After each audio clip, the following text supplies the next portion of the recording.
aquele Deus era dono daquela cidade, como um mortal seria dono de fazendas ou sítio. Não era grande a cidade, templo, casas, tudo ao redor.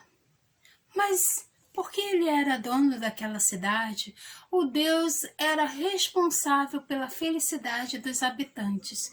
E um dia, pelas preces, ele percebeu que os habitantes não eram felizes. Nada lhes faltam, disse o Deus. Cuido para que as estações se sigam em boa ordem, garanto-lhes colheita e comida à mesa. Nenhum grão apodrece nas espigas e nenhum ovo gora nos ninhos. E seus filhos? Bom, seus filhos crescem. Por que então não são felizes? Porém, os homens desconhecem as vozes dos deuses. E, embora tivesse falado em voz tão alta que poderia ser ouvida de uma estrela a outra, ninguém o respondeu. A cidade estava na palma da mão do Deus, porém tão longe que ele não via os sentimentos daquelas pessoas. Irei até lá, disse em alta voz. Entre eles verei melhor o que se passa. E, tendo decidido, abriu seu imenso guarda-roupas à procura de uma identidade pela qual apresentar-se no mundo dos mortais. Havia ali peles e couros de todos os tipos de animais, da lisa pele da gazela à áspera couraça do rinoceronte. O pescoço da girafa pendia-se num cabide. Plumas coloridas despontavam na prateleira e numa caixinha enfileirava-se as preciosas carapaças dos insetos. Mas desta vez não seria como um animal que desceria à terra. Remexeu entre as peles dos homens.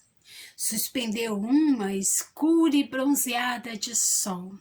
Hesitou um instante. Depois escolheu a mais lisa e macia. Fechou-se bem dentro dela e cobriu-se com uma túnica e desceu. E eis que aquela mulher de longos cabelos apareceu na cidade dizendo que era Deus. E ninguém acreditou. Fosse Deus, teria vindo como um guerreiro, um herói ou um homem poderoso. Fosse Deus, apareceria como um leão, um touro bravo, ou então uma águia lançando-se sobre as nuvens. Até mesmo um crocodilo ou uma serpente poderia abrigar Deus. Mas uma mulher vinda das ruas estreitas? Nada mais pode ser do que uma mulher. E assim, o Deus prendeu seus longos cabelos sobre a nuca e foi procurar trabalho. Mas a mulher não se dava vaga de ferreiro, nem se põe a carroça a conduzir cavalos. Uma mulher não é aquela sequer que comanda cavalos.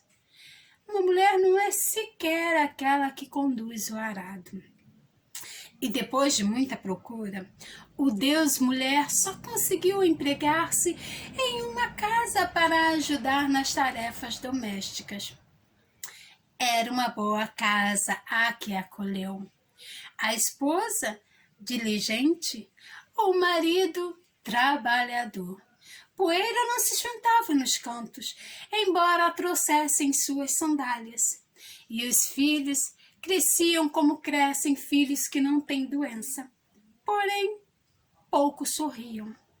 Cumpriam as suas tarefas de dia e de noite juntavam-se ao estábulo para aproveitar o calor dos animais. Bom, as mulheres fiavam e os homens consertavam ferramentas ou faziam cestos. Ninguém falava. As noites eram longas depois de um longo dia. Todos os humanos se entediavam. Até mesmo o Deus de um fuso na mão se entediava. E uma noite, não suportando a mesmíssima dos gestos e dos silêncios, abriu a boca e começou a contar. Contou uma história que se havia passado no seu mundo, aquele mundo onde tudo era possível e onde viver não obedecia a regras pequenas como as dos homens. Era uma longa história, uma história como ninguém nunca havia contado naquela cidade, onde não se contava histórias. E as mulheres, elas ouviam de olhos bem abertos, enquanto que o fio saía fino e delicado entre seus dedos.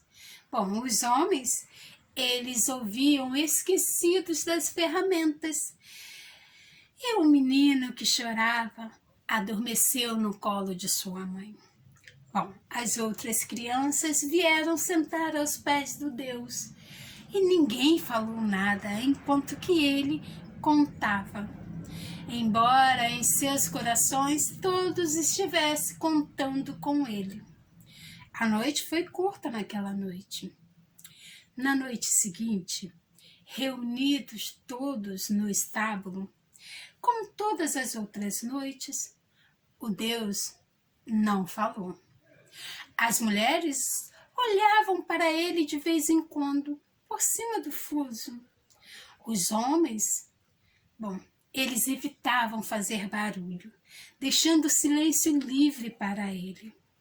Todos esperavam. As crianças que brincavam com o Deus mulher durante o dia vieram juntar-se ao seu redor. Uma, porém, puxou-lhe de leve a saia do Deus mulher, e pediu: conta.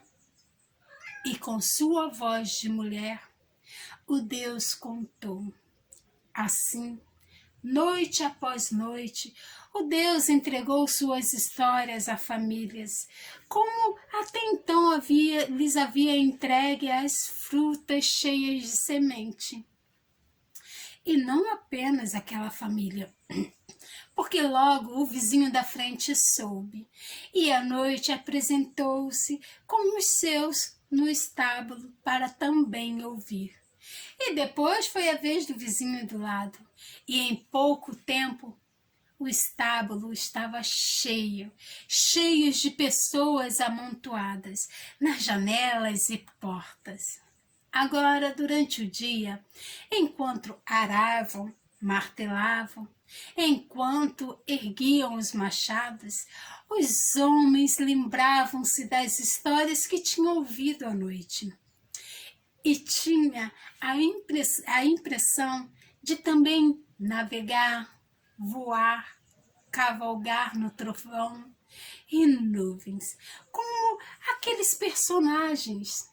E as mulheres, elas estendiam lençóis como se armassem tendas, repreendiam o cão como se tomassem leão. E atiçando o fogo, chuchavam os dragões. Até os pastores com suas ovelhas não estavam mais sós, e as ovelhas eram a sua legião. Os homens sorriam debruçados sobre suas tarefas, e as mulheres cantavam e tinham gestos amplos com os braços. E as crianças se enrodilhavam, estremecidas de medo e de prazer. O tédio havia desaparecido. Foi quando uma mulher que havia estado no estábulo passou a repetir as histórias do Deus para outros habitantes da cidade. Repetir exatamente não. Aqui e ali acrescentava e tirava coisas, de modo que cada história, sendo a mesma, era a outra. Mais que contar, recontava. E depois houve um rapaz que também o fez. E o tempo passando, ninguém mais poderia dizer com certeza de onde tinha vindo esta ou aquela história e quem havia contado primeiro. Ninguém podia dizer tão pouco Qual o paradeiro daquela mulher de longos cabelos presos sobre a nuca, que um dia havia aparecido na cidade, não se sabe de onde, e que em outro dia havia partido com o seu carregamento de histórias para o mesmo lugar. E assim chega ao fim mais uma história contada por mim. Verdade verdadeira de quem sabe imaginar. Essa história está neste livro aqui, ó. É de Marina Colasanti.